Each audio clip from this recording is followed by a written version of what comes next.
Thank you very much, Dr. Sunita Dubey. Can you put my slides up? And thank you for the gracious introduction.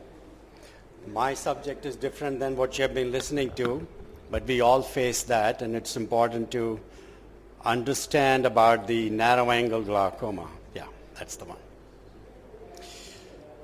The topic is primary angle closure glaucoma, pitfalls and controversies. We still are struggling when to do PI, and I guess the PIs are done more than they are necessary, at least according to our survey there it is 10 times more. The acute angle closure glaucoma that we used to see before are pretty much gone because of the laser PIs are being done excessively. Pathophysiology is still not well understood. Predicting acute angle closure glaucoma in a patient with occludable angle is still a controversy. Provocative tests that we used to do, like the darkroom, mydriatic, and prone tests, are not reliable. In other words, a positive prone or a darkroom test may not tell whether the patient will get acute angle closure glaucoma. So the negative test may have patients coming up with angle closure, acute angle closure, and the one with the positive test may not. Of the eyes with narrow angles, as I said, only 10% develop primary angle closure glaucoma. They're talking about the occludable angle. Aqueous humor can pass through an oppositionally closed angle because it can have a little extra pressure to go through, and that has been shown by various authors. Angles with the shallow AC, less than 2.1 millimeter, thick lens, short axial length, and small corneas in hyperopic patients are known to have narrow angles and more prone to acute angle closure glaucomas.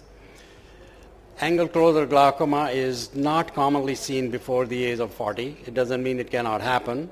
It's more common in females. I don't know the reason. 1 to 12% higher in first-degree relatives. So a family history of glaucoma, angle closure glaucoma, may be important to know. It's more common in Chinese, and again, we don't know the reason, and 3.5 times more common in Inuits. And again, here also, it's probably genetic factor that plays. Congdon in 1997 showed that the three races, that the European, African, and Chinese, the AC depth was not different. But if you look at the prevalence, whites have only 0.1 to 0.4%. Blacks have less than that, but they are more asymptomatic. That is, chronic angle closure glaucoma is more common. And I think Indian population falls in between. I think if I'm not wrong, we have more chronic angle closure than acute angle closure. And in Inuits, it's 2.1 to 5%, and Asian, especially Chinese, is much higher. And in Chinese, 9.4 million people have been found to have glaucomicid optic neuropathy after chronic angle closure glaucoma.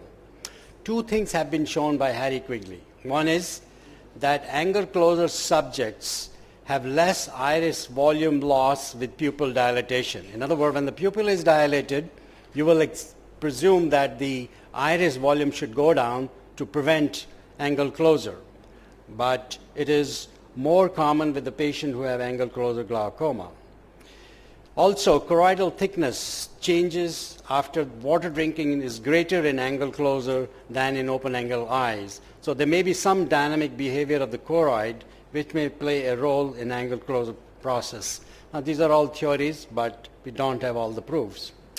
One thing has been shown. There was a study by American Academy of Ophthalmology, a literature review, and there are 4 things which have been used in measuring the angles, and that is UBM, we know that, anterior segment OCT, slime flow photography, and scanning peripheral anterior chamber depth analysis. And all these techniques, the conclusion was, there is an evidence suggesting that anterior imaging provides useful information in the evaluation of primary angle closure, but none of these imaging methods can replace gonioscopy. So my one information that I want to give is that gonioscopy is the most important way of following these patients and making the diagnosis of narrow angles. Angle classification are different methods, but we follow the Shaffer's, which is now the international classification, and that depends on the angular width. Grade 0 is closed, and grade 4 is 30 to 45 degrees. Shaffer classification, as I said, is seen by these lenses, 4-mirror or 3-mirror. Van Herrick method is just a pointer. It can give you some clue, but I have been many a time astonished that the one which looked narrow on Van Herrick have open angles and vice versa. So it is important to look at Van Herrick, and I'm sure everybody knows about it. I don't have to explain, but you cannot totally rely on that. So the conclusion is gonioscopy. That is the most important thing that you have to see. And in gonioscopy, if it is an open angle, grade 3, grade 4, you don't have to worry about that. It is the narrow angles and occludable angle that you have to recognize, and that's what is where your expertise comes in. And if it is closed, that is iris is touching the trabecular meshwork or peripheral cornea, then you have to figure out whether it is an appositional closure or synechial closure, and of course that was all described by Max Forbes in his great paper in 1966 with the indentation gonioscopy. And that is why gonioscopy is not just looking with a 3-mirror, but your indentation gonioscopy is most important. And that is only possible with these 4 mirrors, Posner or Volk Z4. Zeiss lens was the first one which was manufactured, and Zeiss is not anymore made, but Posner lens is the most commonly used.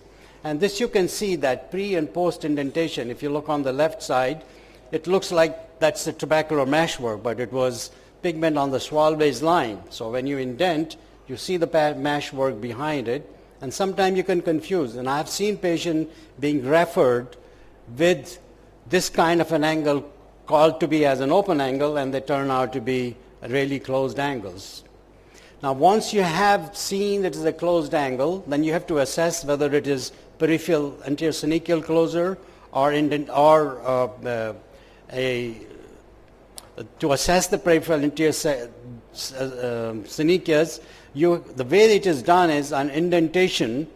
When it is an oppositional closure, you indent, and the 4 quadrants are then divided into 25% as each quadrant, and each quadrant is divided into 5 sub-quadrant. This is the way to grade how much percentage of angle has synechial closure.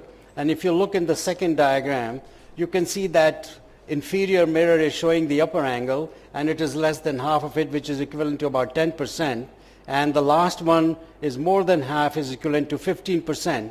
So you can figure out how much is part of that 25% in each quadrant, and then you add it up, and then it will tell you how much is the percent of the whole 100% of the 100% closure, synechial closure. One thing to tell you that many a time with up to 50 to 60% PAS, you can find the pressure to remain normal. It depends on the physiology of the trabecular meshwork. So if you find 10 to 20% synechial closure and the rest of the angle is not closed, pressure is high, think about something like combined mechanisms. The classification is based on 3 different things, based on mechanism, iris pushed forward, example being Morganian cataract, or pulled forward, neovascular glaucoma, based on symptoms, acute, subacute, or intermittent, and chronic angle closure. But the most commonly used these days is based on staging, and that is primary angle closure suspect, where there are only iridotrabecular contact, primary angle closure, which is iridotrabecular contact plus raised IOP or PAS, and primary angle closure glaucoma, which is contact, optic nerve changes, and the visual field loss. The only problem in this one is that sometimes combined mechanisms are misunderstood. So if you ask me, you have to be careful about saying the stage according to this classification. The mechanism are pupillary block, plateau iris, and ultracrowding. Pupillary block is the most common, and we know that it is relieved by doing a peripheral iridectomy, and because of the iris Bombay configuration. Ragnar Törnqvist in 1958 suggested It's said in some angles, but I can tell you that Plateau iris is not uncommon. The angle may be narrow in eyes with a normal axial length, and in these eyes, rare cases, surface of the iris is flat instead of convex at the periphery.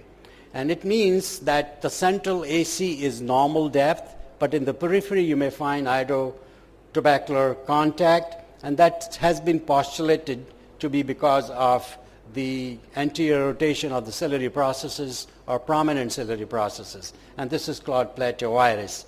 Plateau iris also has always some amount of pupillary block. So the first treatment is always you will like to do peripheral iridectomy, and if that doesn't work, there are different other things to do. Now, who needs LPI? I think we still fight for that, and my indication is not every so-called occludable angle needs it. In the second eye after acute angle closure glaucoma for sure, appositional or near appositional closure on gonioscopy in 2 quadrants in the dark conditions. So that is by the slit lamp light. You can make it broad, it becomes lighted, and you see the iris moving and you see the angle opens up. And if you make the slit small, you may find the iridotrabecular contact.